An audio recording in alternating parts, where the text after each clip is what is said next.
चलिए, और एक बात और जान लो कि पुण्य का सुख भोगने के लिए जरूरी नहीं है कि आपको आदमी बनना पड़े, जरूरी नहीं। पुण्य का सुख भोगने के लिए आपको आदमी बनना जरूरी नहीं है ना। अगर आपके जीवन में पुण्य है और आप किसी भी योनि में हैं तो आपको सुख मिलेगा, निश्चित रूप से मिलेगा। एक उदाहरण दे दूं, देखो आपने देखा होगा कि एक कुत्ता वो जो महाराज 20 लाख की गाड़ी से चलता है, एक कुत्ता वो, तो एक कुत्ता फालतू और एक कुत्ता पालतू है। तो जो पालतू है वो 20 लाख की गाड़ी से चलता है, देखा होगा, है महंगा महंगा भोजन करता है। और एक कुत्ता वो जो 24 घंटे में एक रोटी भी उसको नसीब नहीं हो पाती। तो जो 20 लाख की गाड़ी से चल रहा है तो भले कुत्ता इस योनि में बना, लेकिन किसी योनि में उसने पुण्य अर्जित किया तो भले कुत्ता बना, 20 लाख की गाड़ी से चल रहा है। उसके जीवन का पुण्य जब उदय हुआ तो भले कुत्ता योनि में है, लेकिन महाराज क्या कहें, क्या सुख मिल रहा है उसको, क्योंकि पुण्य था उसके जीवन में। दूसरा उदाहरण, एक पत्थर वो जो आपके बाथरूम में लगा है, जिसके ऊपर बैठ के आप नहाते हो, और एक पत्थर वो जिसको आप नहलाते हो, आपके मंदिर में देवता बना बैठा है। बोलो राधे राधे। पत्थर के जीवन में भी अगर पुण्य है तो वो पत्थर देवता बन जाता है, देवता बन जाता है। तो हम तो आदमी हैं, तो अगर हमारे जीवन में पुण्य है महाराज तो हम किसी योनि में रहेंगे, हमको सुख मिलेगा, सुख मिलेगा। और जानते हैं पुण्य किस रूप में आता है, पुण्य किस रूप में आता है, पाप किस रूप में आता है। अगर हमारे जीवन में पुण्य है तो जान लो कि हमको हमारे जीवन में अच्छा पति मिलेगा, हमको चाहने वाला मिलेगा, हमसे स्नेह करने वाला मिलेगा। पति तो मिल गया, हमको हमारे जीवन में अच्छा पुत्र मिलेगा, अच्छी पुत्री मिलेगी, अच्छी संतान मिलेगी। हमारा पुत्र आज्ञाकारी होगा, हमारा पुत्र धन कमाने वाला होगा, हमारा पुत्र बड़ा संयमित होगा, हमारा पुत्र बड़ा संस्कारवान होगा। अगर हमारे जीवन में पुण्य है, ये पुण्य ही तो पुत्र के रूप में आता है, पिता के रूप में आता है, पति के रूप में आता है। और अगर हमारे जीवन का पाप उदय हो गया तो वही पुत्र ही के रूप में आता है। अगर पाप उदय हो गया तो हम अपने पुत्र को कितना संस्कारवान बनाना चाहें, नहीं बनेगा महाराज, है नहीं बनेगा। हमारे जीवन का ही सरदर्द बनेगा, ऐसा मान के चलिए, ये हमारे शास्त्र कहते हैं। इसलिए अपने जीवन में इतना पुण्य भर लो, अपने जीवन में इतनी पुण्य की गठरिया बजनी कर लो कि आप किसी भी योनि में रहें, आपको आनंद ही आनंद प्राप्त हो, है आपको सुख ही सुख मिले। और पुण्य की झोली भरने का ये मनुष्य रूपी जो हमको साधन मिला है, इससे बढ़िया साधन कुछ हो ही नहीं सकता, इससे बढ़िया साधन कुछ हो ही नहीं सकता। इसलिए कथा सुनने का पुण्य भर लो, दान करने का पुण्य भर लो, तीर्थ करने का पुण्य भर लो, है अपने गुरुजनों की सेवा करने का पुण्य भर लो।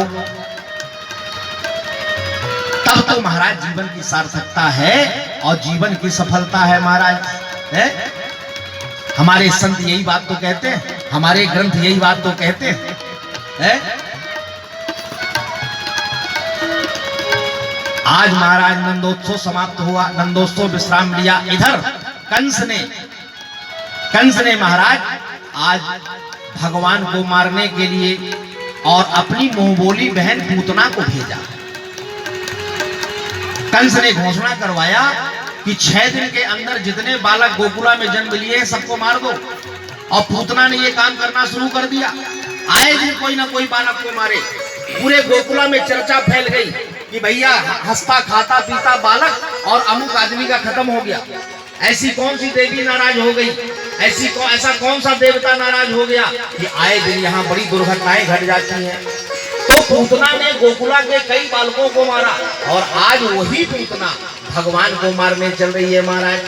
भगवान को जन्म लिए 6 दिन हो गया, भगवान का छठी उत्सव मनाए जाने की तैयारी गोकुला में चल रही थी और आज 6वें दिन पूतना भगवान को मारने चली है। और जब भगवान को मारने पूतना चली महाराज तो कंसे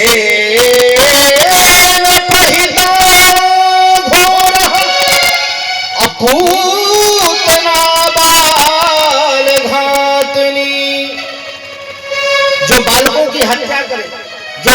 को मारे वही तो पूतना है। आज पूतना जब भगवान को मारने चली तो जानते हैं पूतना ने अपना निशाचरी रूप छिपा लिया और एक देवांगना के रूप में आ गई। और महाराज मथुरा से पूतना गोकुला चली और जैसी पूतना गोकुला को चली नंद महल के सामने आ गई और नंद महल के सामने आई यशोदा मैया ने पूतना को देखा और पूतना जानते हैं फल बेचने वाली बन गई हो। सर के ऊपर फल की टोकरी रख लिया और चिल्लाने लगी कोई फल ले लो फल ले लो फल ले लो। इधर यशोदा मैया निकली, बोले आज हमारे लल्ला का छठी उत्सव मनाया जाने वाला है, हमारे यहाँ सारी तैयारी है लेकिन भगवान के भोग के लिए फल नहीं है, चलो फल खरीद लें। तो तुरंत कहा अरे देवी कहाँ से आई हो, फल चाहिए, लाओ मेरे को फल। और वो पूतना महाराज नंद महल में प्रवेश कर गई, फल बेचने के बहाने में प्रवेश कर गई। और इधर यशोदा मैया अपने लल्ला को बढ़िया नहला धुला के बढ़िया वस्त्रों को पहला के और यशोदा मैया ने अपने लल्ला को पालने में पड़ा दिया। तुरंत पूतना गई और बोली यशोदा तेरा लाला तो बड़ा अद्भुत है, बड़ा सुंदर है, तेरे लाला को थोड़ी खिला दूं क्या उठा के। तुरंत यशोदा मैया ने कहा खिला ले बहन। और महाराज पूतना ने भगवान को उठाया और पूतना भगवान को उठा के और अपने गोदी में लेटा लिया। महाराज अपनी गोदी में लेटाया और आज पूतना भगवान को मारने ही तो गई थी है। जानते हैं भगवान ने जब पूतना को देखा तो अपनी आंखों को बंद कर लिया है। भगवान को जब पूतना के आने की आहट मालूम हुई तो भगवान ने अपनी आंखों को बंद कर लिया। क्यों भगवान ने अपनी आंख क्यों बंद कर लिया? तो संत बड़े कारण देते हैं कि पूतना को देखकर भगवान ने इसलिए अपनी आंखें बंद कर लिया कि भगवान ने सोचा कि अगर पूतना की दृष्टि मेरे दृष्टि से मिल जाएगी तो पूतना जो काम करने आई है फिर वो काम नहीं कर पाएगी।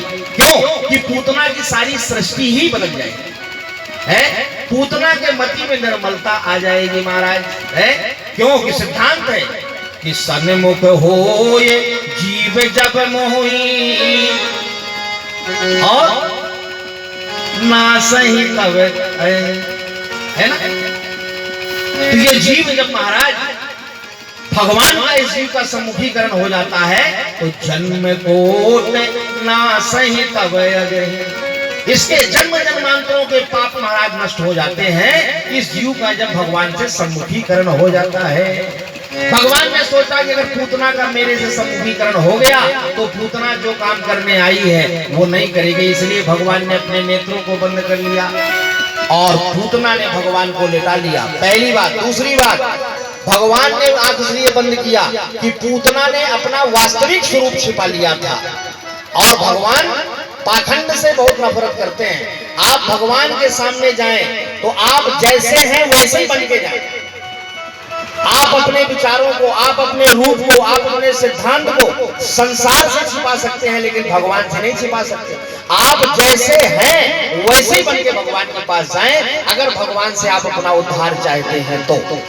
पूतना महाराज अपना निशाचरी स्वरूप छिपा लिया और एक देवी का स्वरूप बना के भगवान के सामने गई तो भगवान ऐसे पाखंडी शरीर का दर्शन नहीं करना चाहते थे, इसलिए भगवान ने अपनी आंखों को बंद कर लिया और पूतना महाराज भगवान को अपने गोद में लिटाया और लिटा के अपने स्तनों को निकाला जिन स्तनों में हलाहल जहर भर के पूतना गई थी भगवान को मार।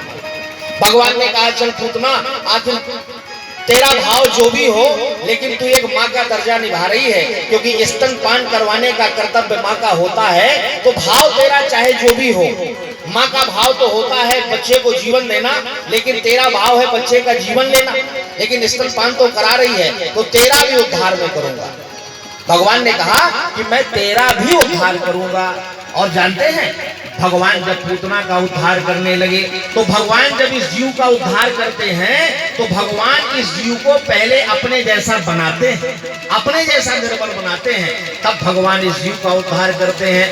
पूतना का उद्धार जब भगवान करने लगे तो जानते हैं सबसे पहले पूतना के प्राणों का पान भगवान ने नहीं किया, सबसे पहले पूतना का क्रोध पान किया भगवान ने, पूतना का काम भगवान ने पान किया, पूतना का पाखंड भगवान ने पान किया है। और इस तरह से जब पूतना एकदम निर्मल हो गई तब भगवान पूतना के प्राणों का पान करने लगे स्तन के बहाने। और जैसे पूतना के प्राणों का पान करने लगे उसी समय पूतना चिल्लाने लगी महाराज, क्योंकि प्राण सहजता में नहीं निकलते, प्राण बड़े मुश्किल से निकलते हैं महाराज। हमारे गरुड़ पुराण में तो लिखा है कि प्राण तब निकलते हैं, प्राण निकलते समय मालूम कितना दर्द होता है, प्राण निकलते समय 1000 बिच्छू काटने का दर्द होता है। एक बिच्छू किसी को काट दे तो महाराज ऐसा लगता है यमपुरी दिखने लगे है। किसी को काटी है बिच्छू, काटा है किसी को बिच्छू? अच्छा आपको, बाकी किसी को नहीं। चलो भगवान करे कोई ना कोई काटे किसी न किसी जान।